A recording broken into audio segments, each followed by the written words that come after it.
All right, here we go. Today we have Maryland's current governor, Wes Moore, who happens to be Maryland's first ever black governor and third black person to ever be elected as governor of any U.S. state, who some people say is a potential future president. Governor Wes Moore, welcome to VladTV. Vlad, it's good to see you, man. This is an honor. Likewise. I heard you're a VladTV viewer as well. I am. That's why when I first heard I was coming here, I knew I had to actually, get a nice tie out. Okay, that's what it is. What's actually interesting, before we get into your story, because I actually looked it up in terms of other black governors in the U.S., the first actual black governor was Pinckney Benton Stewart Pinchback, who I guess was the first governor for 35 days after the actual governor got impeached. That's right. Yeah, so I'm a descendant of Pinchback. But and it's wild because I think that when people hear that there really have only been a handful of folks, and to your point, if you look at who's been elected, only 3 people have actually been elected by their state's population to serve as governor. It was Governor Wilder in Virginia, it was Governor Patrick in Massachusetts, and now me in Maryland. And and people look at it where it says a lot. Right. It says a lot about the journey of this country that in the, hundreds of years of this country, only 3 people, African Americans, have been elected chief executives of their state. But, I remember the morning of my inauguration, I was very intentional, where we started down at the Annapolis docks. And Annapolis is a state capital for Maryland. And it also, the Annapolis docks down there was one of the first and largest slave ports in this country. And I intentionally wanted to start down there where we did a prayer to the ancestors, and we did a wreath laying, and then my family and hundreds of other people from all walks of life, then we marched to the State House where I was sworn in as the 63rd governor. And, and I told people that the reason that I wanted to start that way is because I wanted to honor our history. And I wanted to acknowledge that our history has been uneven and incomplete in this country. But despite all of that, we still make progress as long as we choose to make progress. And so it's an honor when people say, you're the first black governor in the history of the state of Maryland. But I'm also very clear that that's not the assignment. And, I'm here to fulfill the assignment. Well, I also want to point out, now that Kamala Harris is the Democratic nominee, there's never been a black female governor in the U.S. ever. I mean, what we're seeing right now, and why this becomes so important, I think why people are energized is it is an acknowledgement that so much of our past has been littered with inequities, where opportunities have felt very arbitrary or miserly.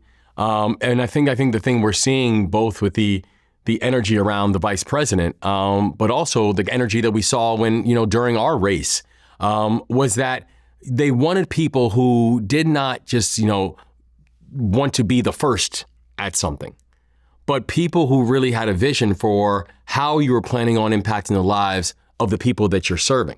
And so the thing that I really respect about the way the vice president is handling this right now, and why I'm so excited for her, I'm not excited because she's going to make history.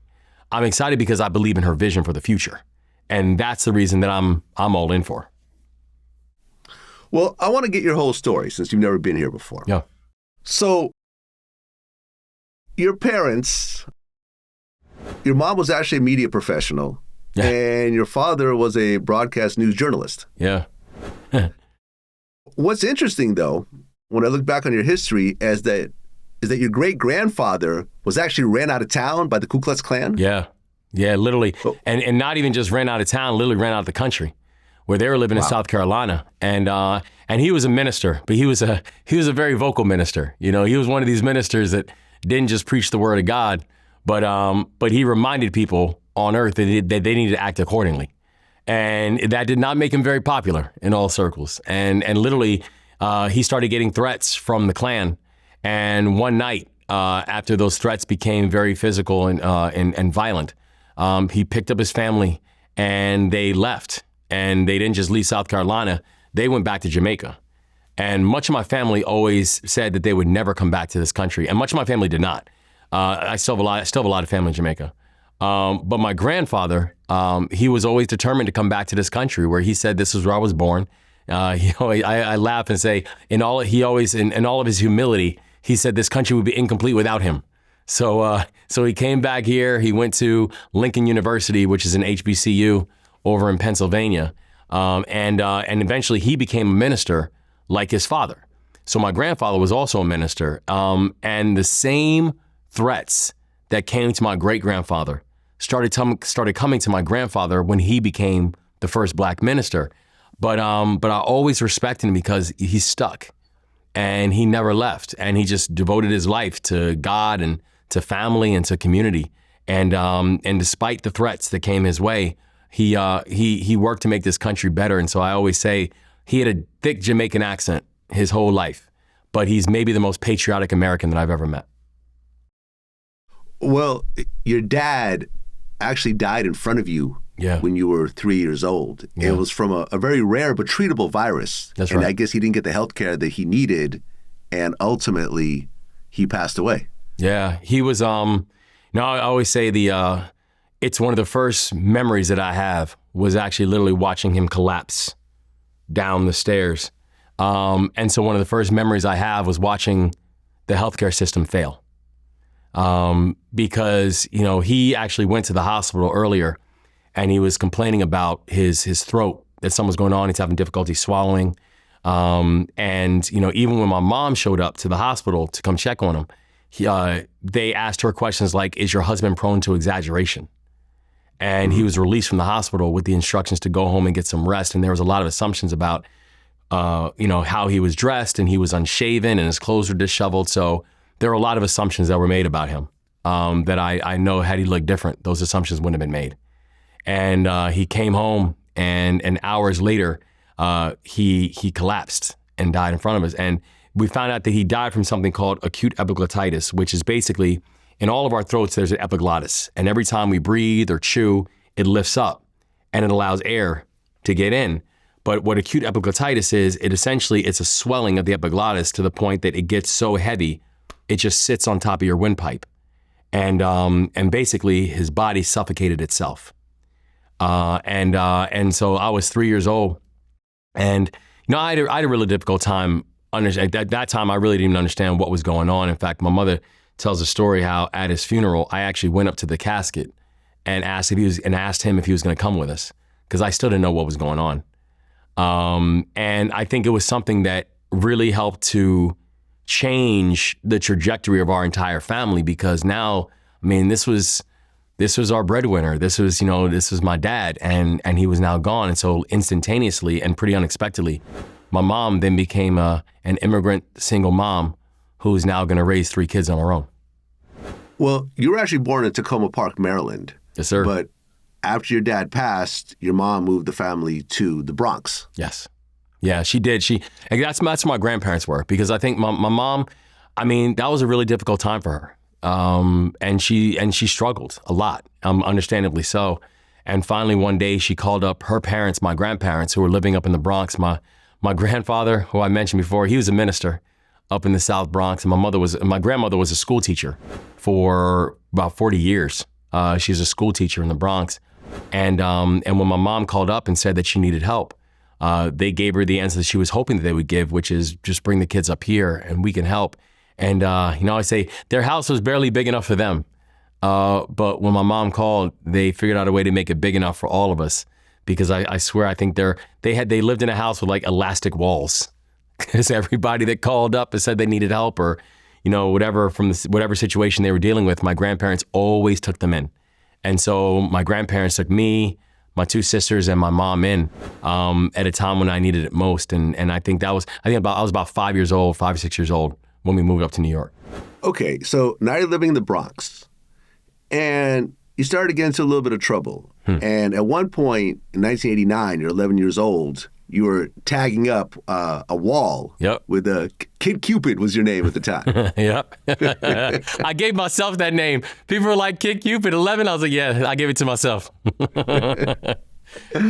Okay, so you're, spraying graffiti on a wall. Yeah. and then the cops pull up on you. Yes, and it was crazy because so I was with my friend, and and we're talking. He's like, "You want to tag?" And I'm like, "Cool." And you remember? I mean, there was graffiti everywhere in New York in the 80s. I mean, like on subways, on walls, on buildings. It was just everywhere. And so when he said, "You want to tag?" I was like, "Of course." And so I grabbed the can and I shook up the can and started spraying. And my tag was Kid Cupid, so it was just like 2 Ks with a circle around it. And as soon as I'm doing my tag, you kind of hear the whoop whoop, and then the car pulls off to the side, and then my friend and I look at each other, and we basically go off and we're running in different directions. He was a smart one that he ran in the direction away from the police car. I ran like also as I was trying to go in front of the police car, so they caught me pretty quick. And then when they caught me, ended up putting cuffs on me, and they did catch him eventually and put cuffs on him, and then they put us back in the back of the police car. But I remember I was 11 years old, and so your wrists are so small at that point, but so that pierce really feels, and I just remember sitting there in the car and just being scared to death about what was about to happen next. Because I was like, if as soon as my mom finds out about this, like it's gonna be all bad. And my friend is next to me, and I remember he was just like, he had this bravado about him that was actually pissing me off, because I'm like, listen, I don't think you understand what's about to happen to me right now. And then finally, there was 2 officers, and they were kind of talking. One pulled us out of the vehicle after he's like had a talking to us, and he was giving us like a lecture on something. But honestly, I was just so scared, I was barely processing what he was telling me. But then eventually they took me out of the car, and they undid the cuffs, and they let me go. And it was a great blessing, and I didn't even realize how great a blessing it was before, because I now understand the consequences of kids getting caught up in the juvenile justice system. I understand deeply like how problematic it is having any contact with the criminal justice system, and it's something that I consistently think about, even in my job now as the governor, because you just realize how sometimes it's these small decisions that we make that can have a huge impact on what type of life we have the opportunity to live. And in many cases, you're making those decisions before you're even fully processing how you think about these things. And so it was an important moment in my life, and an important lesson learned for me too. Yeah, I mean, it's interesting because right around the same age, and I've never told the story before, I was a breakdance kid. We used to always go to my elementary school and breakdance. Yeah. And then one Monday, we all showed up, and there was graffiti all over the walls in our school. And some kid in my school said that I was the one that spray painted it, which actually wasn't true. But the police showed up at my house and kind of went through this whole process. And I denied it. And ultimately, I was let go. But, a situation like that, if the police really wanted to be extra, they could actually have arrested us. And, absolutely. Life could have gone a little bit differently. Like now you have a criminal record. You could have potentially gone to juvie. It's correct. Anything could have happened in the juvenile system. You have all types of things that could go wrong in your life. That's right. And it shapes, and also importantly, what it would have done is it wouldn't just have shaped the way people view you. It would have shaped the way you view yourself. It would have shaped the opportunities you have in your own mind about what's available to you, and about the type of things that you would or could or should be able to do later on in life. I mean, we have so many people who still suffer the emotional consequences, not just practical consequences, emotional consequences of things that happened so long ago. I mean, for example, I think about something that we just did recently, Vlad, where, just about a month ago, I signed the largest mass pardon in the history of this country for cannabis convictions. 175,000 convictions I wiped away with a stroke of a pen.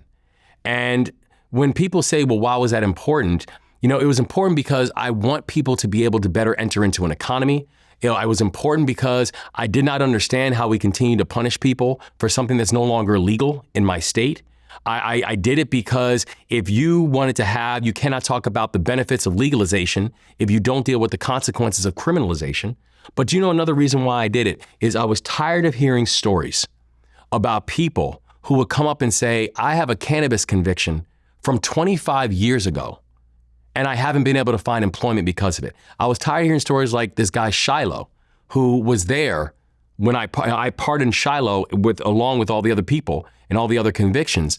A guy who had the only thing on his record was a misdemeanor cannabis conviction, and literally got a job. On the second day of the job, was fired because he couldn't pass a background check because of a cannabis conviction. It's that type of thing that it didn't just change how society viewed Shiloh. It's how Shiloh viewed himself. The fact that he no longer had this thing sitting over him. He no longer had this burden and this scarlet letter for something that is now a $1 billion industry in my state. So there's a level of unfairness that had to be addressed with it, but also at the same time, it is about how do we change and alter the psychology of people and not make every sentence a life sentence, and really give people an opportunity to understand that rehabilitation can be a real thing.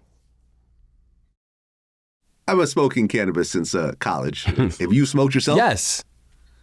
Yes. There we go. Yes.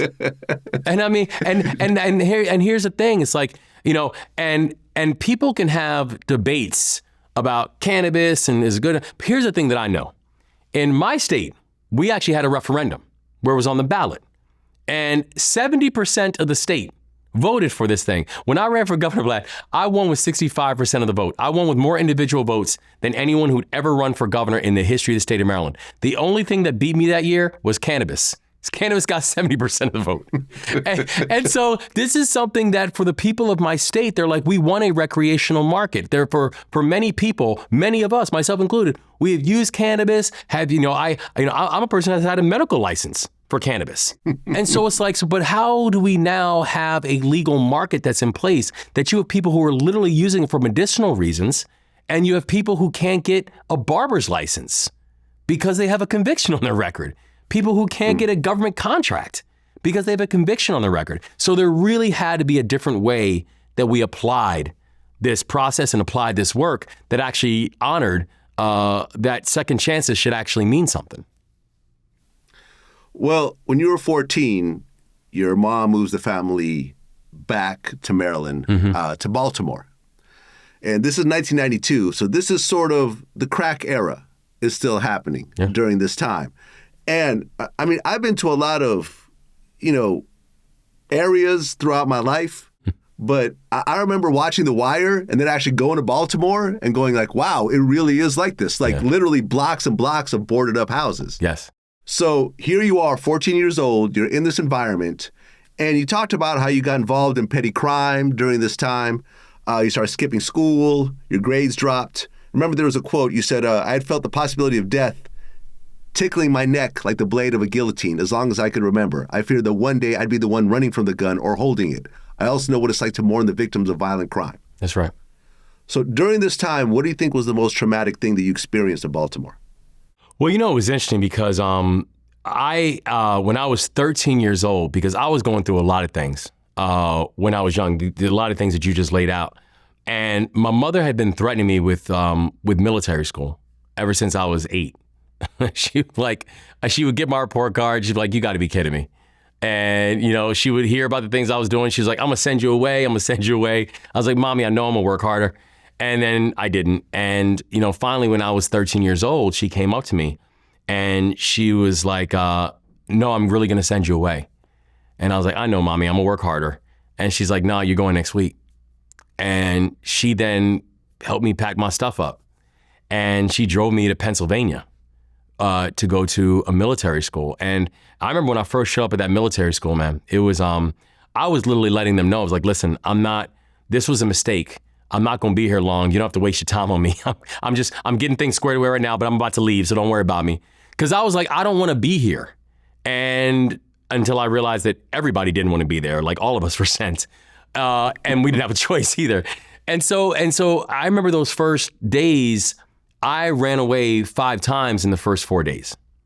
I just did not want to be in this place. And I would run through the woods and they'd find me and they'd bring me back to campus and I'd try to run away again. And in fact, the second to last time I tried to run away was because they actually drew me a map on how to get to the train station because it was so pathetic that I kept on getting lost. And the map was fake. The map literally took me to the middle of the woods. They just enjoyed watching a flashlight go all over the place. But it was during that time that I actually felt for the first time in my life, actually a connection where I felt like I had a chance to reinvent myself and I had a chance to be part of a team. And for the first time, I felt leadership. But you're right where something else was happening at the same time too, because when my mother moved back down and she moved down a place called Anne Arundel County and was working in Baltimore, I found the first place in my life that I actually felt like I could call home. And that was Baltimore. Because I finally found a place that I felt like it accepted me. I mean, I finally found a place where I was embraced, like flaws and all. And so I remember going out to, Drew Hill and go playing basketball over in Drew Hill, or going over to Conheads and go and get my hair cut, or, hanging out over on Landvale and where all my friends were. Like Baltimore was a place that embraced me. And so I always felt like, I'm born down at Tacoma Park, was in New York, was in Pennsylvania. Like I moved around a lot, and not because of choice, but because of tragedy. But Baltimore was the first place in my life where I was like, this feels like home. I know this area. I know the streets. I know the people. This actually feels like home. And so that's why, I always say that Baltimore, I'm a Baltimorean by choice because I really felt that Baltimore helped shape me. And so when people say like, where are you from? It's always a complex question for me because like a lot of kids, I moved around a lot when I was young. But when people say, where's home? My answer is always easy. It's Baltimore. Well, you go to Valley Forge Military Academy, you graduate, and then you go to Johns Hopkins. Yeah. And while you're at Johns Hopkins, you become the first Black Rhodes Scholar in the history of Johns Hopkins, which basically gives you a scholarship to go to Oxford University. Yep. It's crazy. They literally pay you. They pay for everything. They pay for your flights. They pay for all your food. They pay for your travel. They pay for everything. It's they select 32 Americans every single year, and only 32 Americans throughout the entire country every year to go study at Oxford. And they say the only thing that we ask, there is no bill. The only thing that we ask is that you learn and then contribute and serve when you come out. It was amazing. Well, yeah. And for those that are watching this that don't know how big of a deal this is, Oxford is essentially the Harvard of Europe. Or you can say that Harvard is the Oxford of America. It's that big of a deal. And it's wild because, I remember I first heard about it because one of my mentors is the former mayor of Baltimore, a guy named Kurt Schmoke. And I was interning with him. And during the final day of my internship, he called me into his office and asked me how it was. And I said, it was great. And he said, listen, I'd like for you to apply for the Rhodes Scholarship. And he said, have you ever heard of it? And I said, I'd heard of it because I knew he was one. But I was like, but I hadn't thought about it. And he said, I really want you to apply. And remember, when we're talking about, when people say who are Rhodes Scholars, the answer is like Bill Clinton was a Rhodes Scholar. Cory Booker was a Rhodes Scholar. Pete Buttigieg was a Rhodes Scholar. Gina Raimondo, the Secretary of Commerce, was a Rhodes Scholar. So like, what it did was it opened me up to a world that I honestly didn't even realize existed. It allowed me to have opportunities and experiences that I never knew were real. But I think one of the things that really helped to do for me was, I was a kid I was the only person that year who graduated from a 2-year college before going to Johns Hopkins. I was definitely the only kid in my class who had handcuffs on their wrists. You know what I mean? But it reminded me, and it's the same thing I now remind all of the young people who I'm interacting with, is like, you're never in a room you don't belong in. You're never in a room because of someone's kindness or someone's benevolence. You're never in a room because of a social experiment. You're never in a room because someone wanted to sprinkle diversity into the room. Every room you're in that room because you belong there. And you're in that room because that room would be incomplete if you weren't there. And that was one of the things that I think the Rhodes Scholarship really didn't just help to illustrate to me, but it really helped to fortify in the way that I view my space in the world. Well, you get your master's degree at Oxford in 2004, but then in 2005, you get deployed by the Army to Afghanistan. Yeah. 82nd Airborne Division. While you're out there, did you experience any warfare at all or no? Oh, yeah.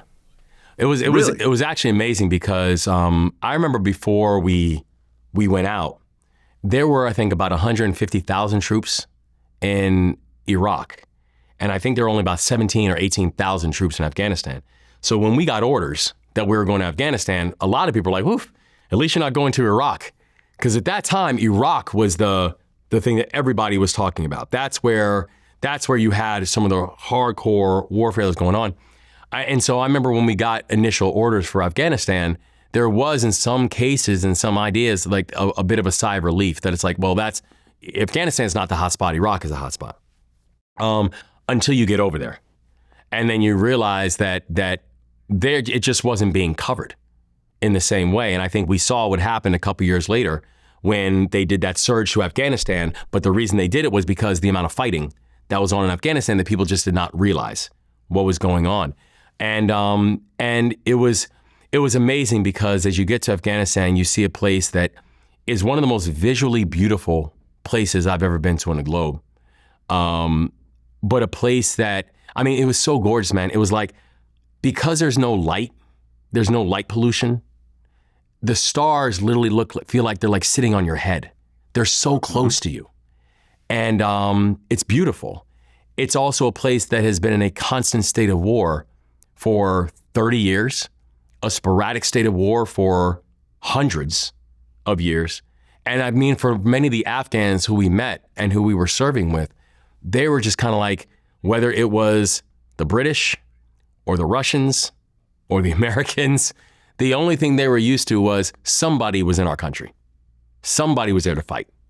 And whether it was a British flag or a Russian flag or an American flag on their shoulder, they kind of just got used to the idea that somebody else was coming over to the country. And so the challenge of being over there, and we were actually on the border of Afghanistan and Pakistan, a place called Khost, which was the former home of the Taliban and where Al-Qaeda had their outposts. You kind of realized from your very earliest days that this was not going to be a quiet deployment.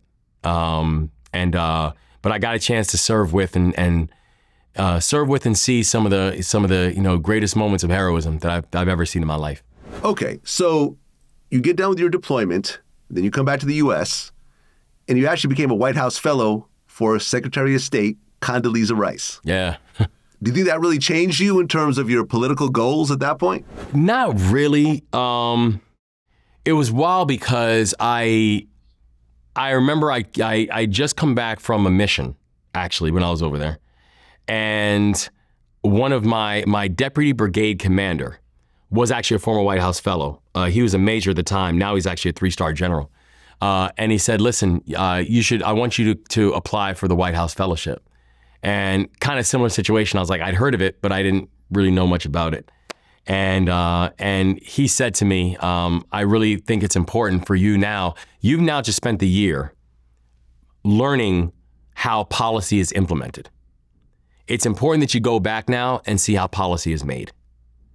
And that's really what the White House Fellowship allowed me to do. I think there were 14 of us. And so these 14 people, mid-career professionals, then went to the White House, and it's a nonpartisan fellowship, but you then go serve as a senior advisor to people in the administration. And for me, I got placed with the Secretary of State, which was Secretary Rice. And it was interesting because she has since become a really important friend and mentor to me.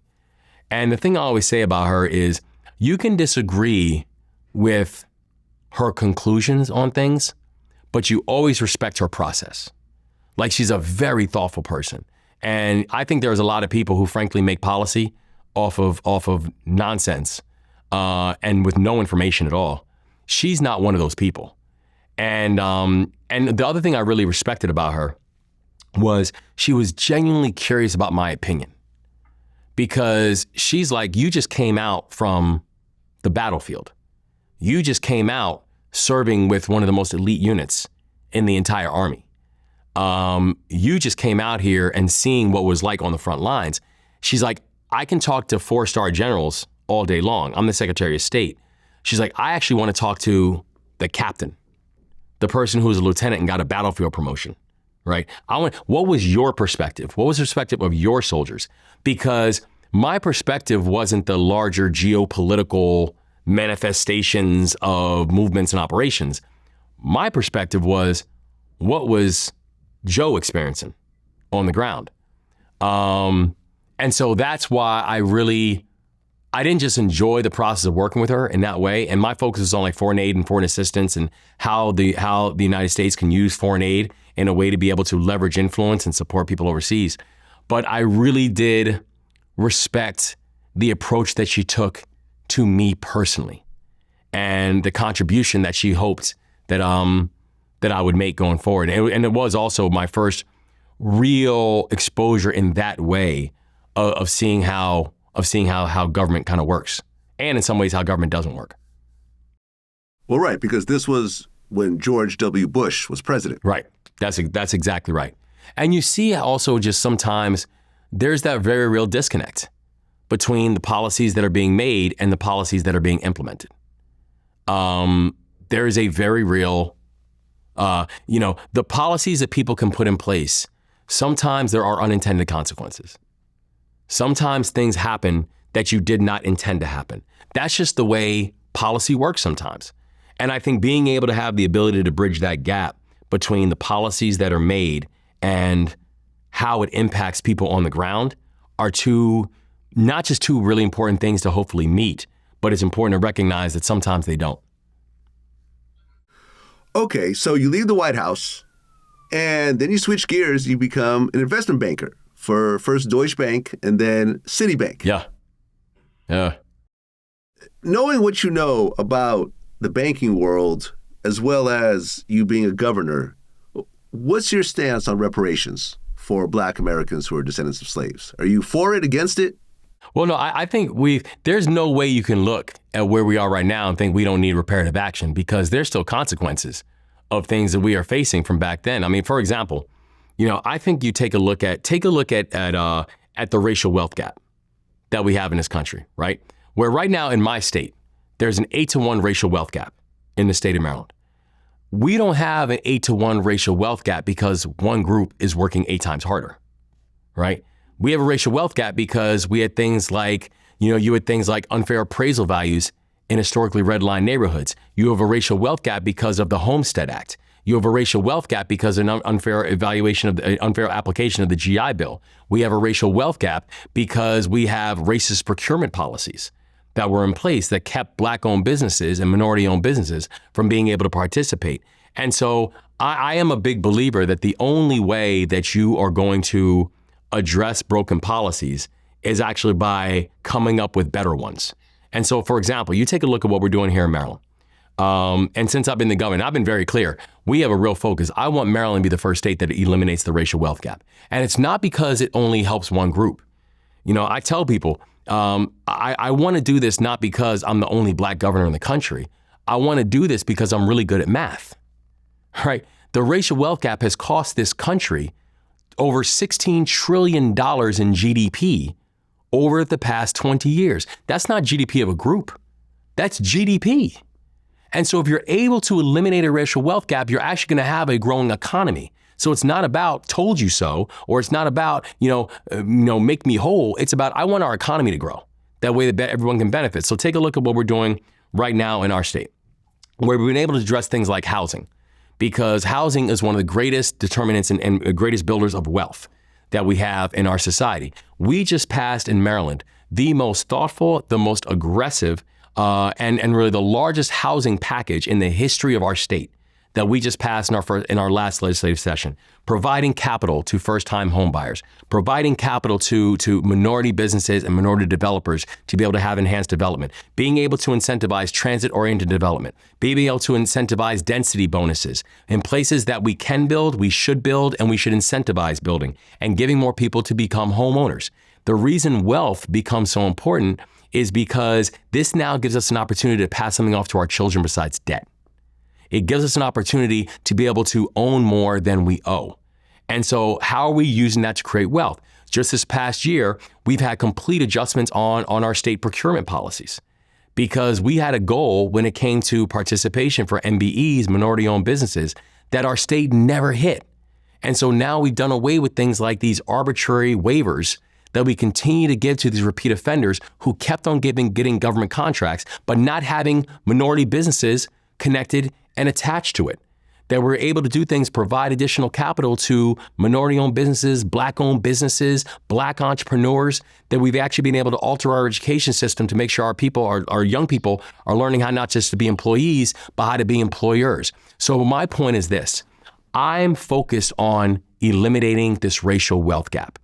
And I want to do it by breaking up these systems that have allowed it to exist in the first place and actually putting together policies that focus on long-term sustainable wealth creation, home ownership, business development, entrepreneurship. I want people owning things.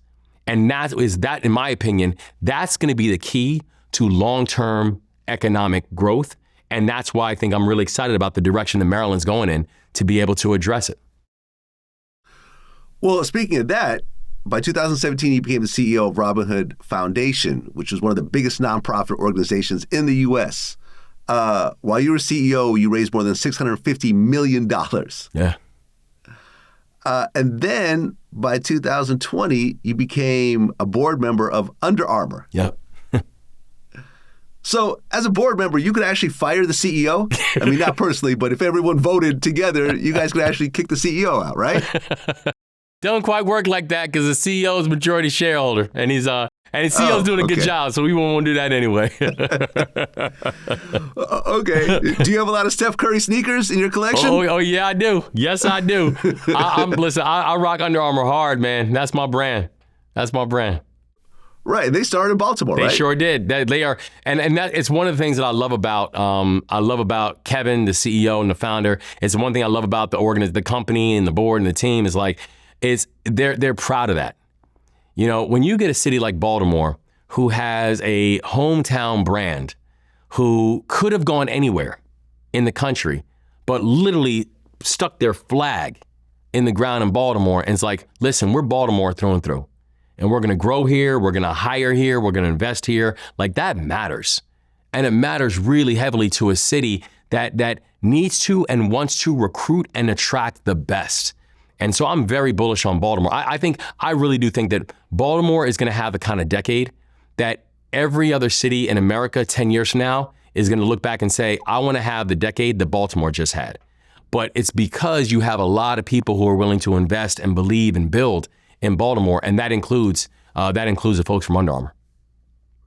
Well, you got to hand it to Steph Curry in terms of that brand. Oh, yeah, man. Because I think he's really transformed Under Armour. And from what I heard, he originally was going to sign with Nike, but when he went to the meeting, the presentation they had Kevin Durant's name on there on accident. So he was like, okay, clearly I'm not a priority over here.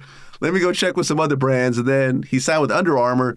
And I think they actually signed a new deal with him recently, which is actually going to extend way past his playing days. A lifetime deal. Like his retirement. Yeah, he has a lifetime deal with Under Armour. Yeah. Which people are saying is like $1 billion deal or something like that. It is. And honestly, I think that's actually the nature of a lot of these deals now. And you're seeing with a lot of these players, it's similar to the deal that Michael Jordan cut with Nike. And Michael Jordan was really the one who helped to set the whole tone for how that worked. Because remember, sneaker deals before Jordan were very, very different.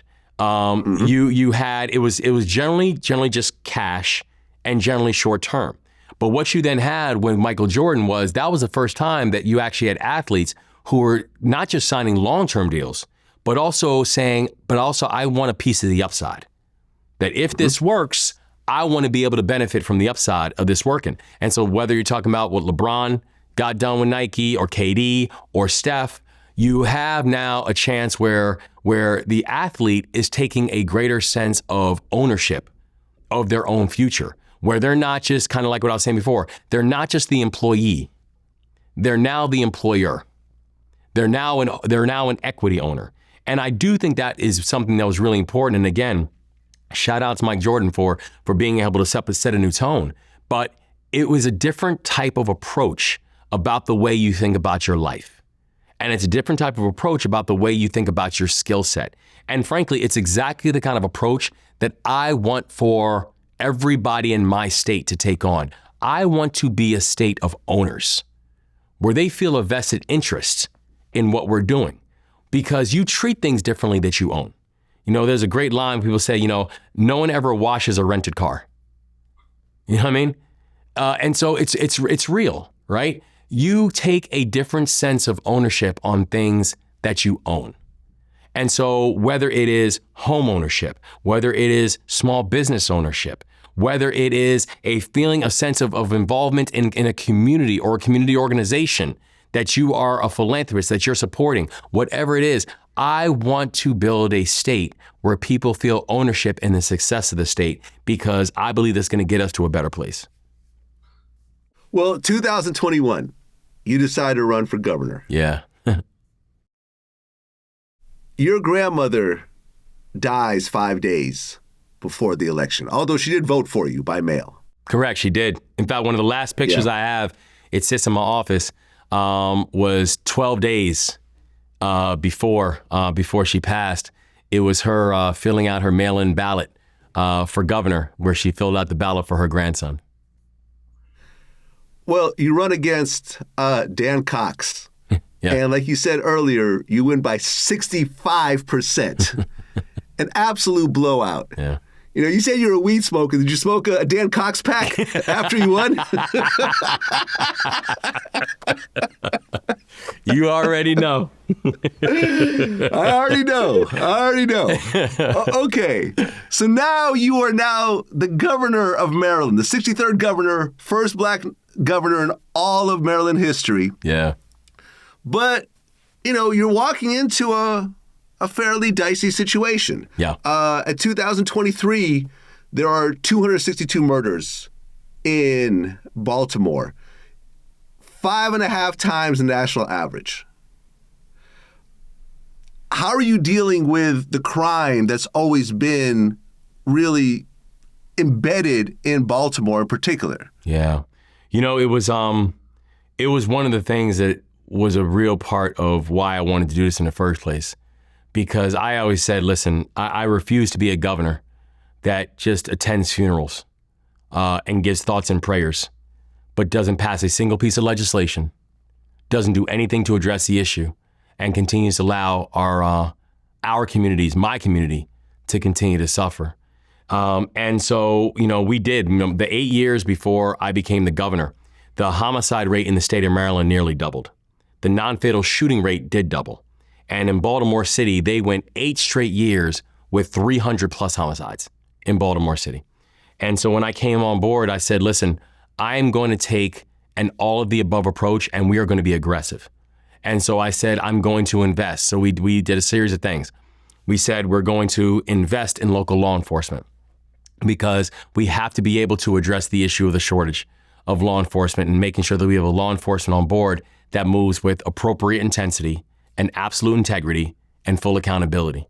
That I said we're going to invest in technology and we're going to use predictive analytics and we're going to be able to use technology to be able to help to not just solve crimes, but be able to prevent them from happening in the first place. That we said we're going to invest in our community and community organizations and our violence prevention groups and making sure that we have full coordination. We're going to invest in our prosecutors and our state's attorney. Maryland is now the only state in the country that actually invests in the U.S. Attorney's Office from our balance sheet, because we have got to get these violent offenders off of our streets.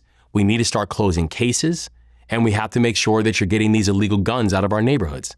And we said we are going to invest in actually building out a community level framework about the way we're thinking about the work. And I'm really proud of the fact that, you know, since we have come to office 18 months ago, Maryland has had the most precipitous drop of homicide rates of really any state inside this country. Baltimore City has had the fastest drop of any major American city in the country during this time period. In fact, Vlad, the last time that the homicide rate in Baltimore City was this low, I wasn't born yet. That's how long it's been since Baltimore City has seen this kind of drop. And so I'm really thankful that we decided to lean in on this, because I was tired of our community suffering and people not doing anything about it. And so we actually decided to work with local law enforcement, work with our local elected officials and the mayor and the state's attorneys, work with our federal partners to be able to provide so they can help to provide the kind of supports and take some of these cases federal. They needed to go federal. And we know for a fact, because, we hear it on the chatter, folks got the message that we're not playing, that we believe in rehabilitation, we believe in community supports, but I believe in accountability. And you're not just going to come harm people in our communities and think you're going to get away with it. It's not going to work. And so while we know we have a lot more work to do, because I said I'm not satisfied until everybody can feel safe in their community and their skin. The results that we are seeing so far have been absolutely undeniable, and we're just getting started. Well, then this year, on March 26th, a cargo ship was leaving and ends up hitting the Key Bridge in Baltimore, which caused it to collapse. 6 people die, 8,000 jobs are affected, and the impact is $15 million a day. Did you have any idea how bad this bridge was in terms of its overall condition before this happened? Well, the challenge wasn't the condition of the bridge. I mean, we're talking about a cargo ship that is the size of 3 football fields. We're talking about a cargo ship that they have containers. This is a ship that was bringing containers from one port to another. Each one of those containers weighs about 1.5 to 2.5 tons, each container, right? There were 4,000 containers on this ship. That shows how big this ship was. And, and I remember, and I'll never forget, at 2:02 in the morning when my phone rang, when my chief of staff called me and said the Key Bridge is gone. And this is like an iconic bridge in Baltimore. It's set over our skyline ever since I was born. And, immediately we began to mobilize assets and, get police divers in the water to work to save lives, getting assets up in the air so they can, shine light on the situation. But we knew that in that moment, we were hours away from tens of thousands of people waking up and realizing that they no longer had a job, all of our port workers, that we were hours away from people waking up and realizing that something that was responsible for 13% of our economy was now shut down, the Port of Baltimore. And this is, by the way, this is a port that serves 2/3 of this country, right? If you got an Amazon package, if you bought a new car, if you have agricultural equipment, chances are it came through the Port of Baltimore. And we now had a situation, to your point, that there were 6 people who were unaccounted for.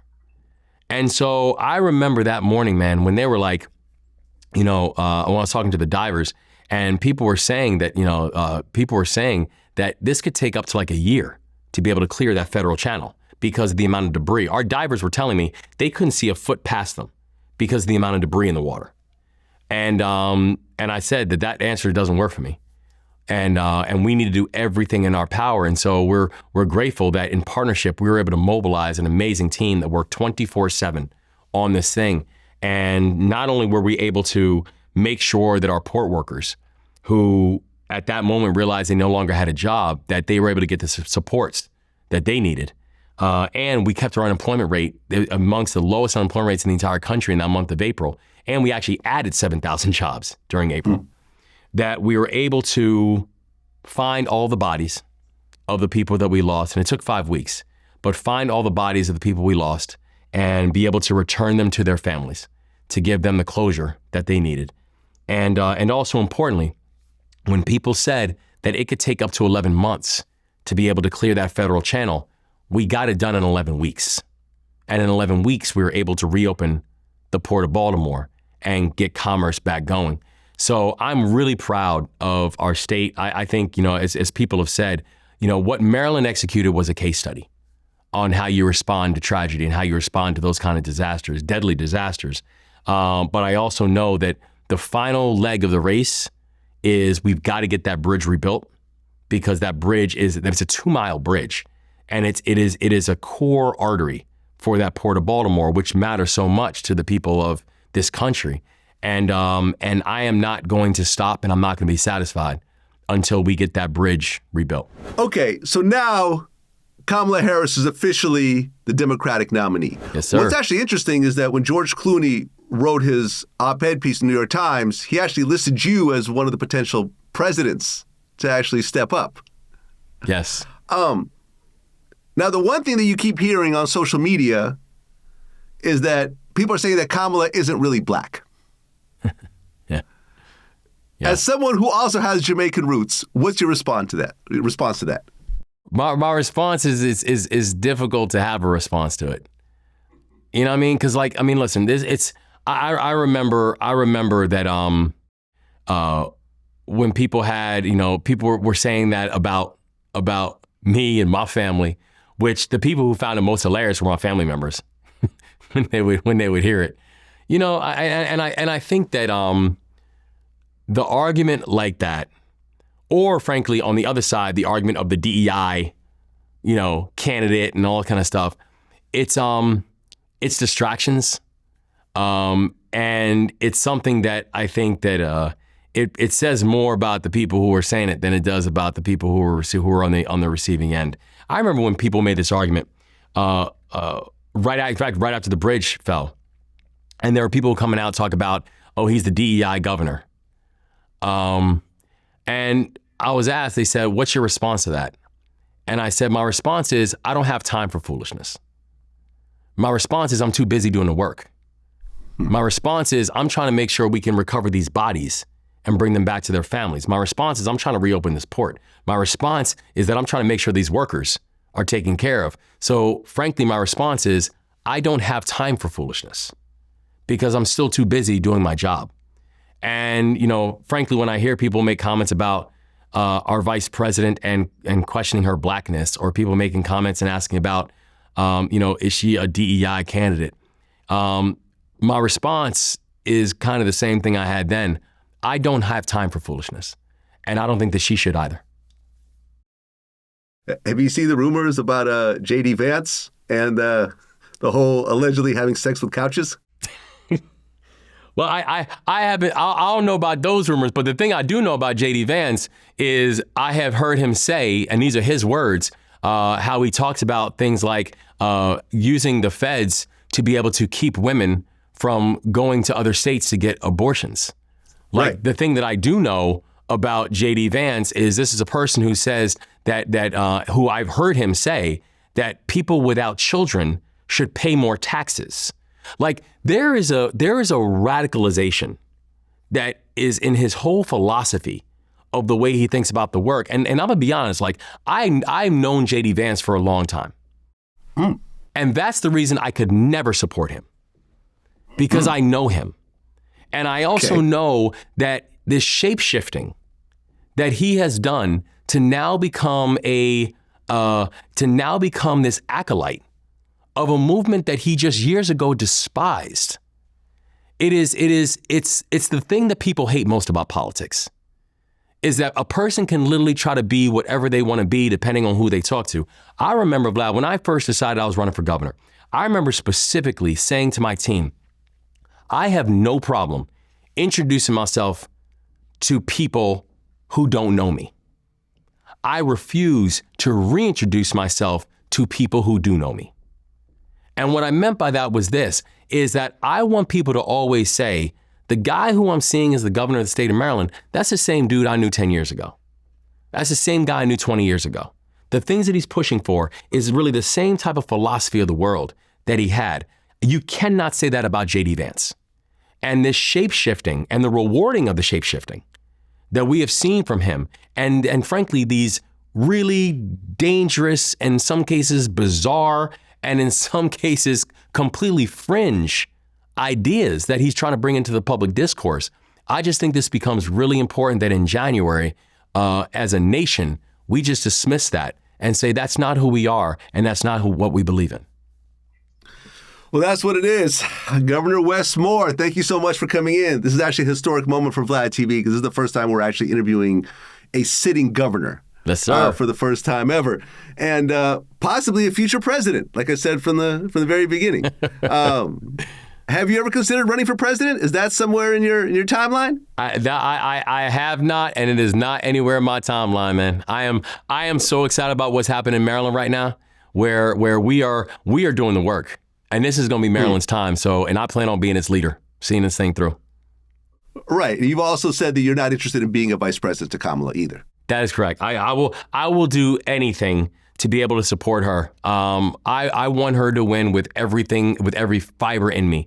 But I've also been very clear to her and the entire team and to my entire state that I have no intention of leaving. I'm good where I'm at. That's what it is. Governor Wes Moore, man, truly an honor. Wish you all the best, and looking forward to your second term as well. Yes, sir. I'm looking forward to it too. I appreciate it, man. Thank you. Absolutely. Peace.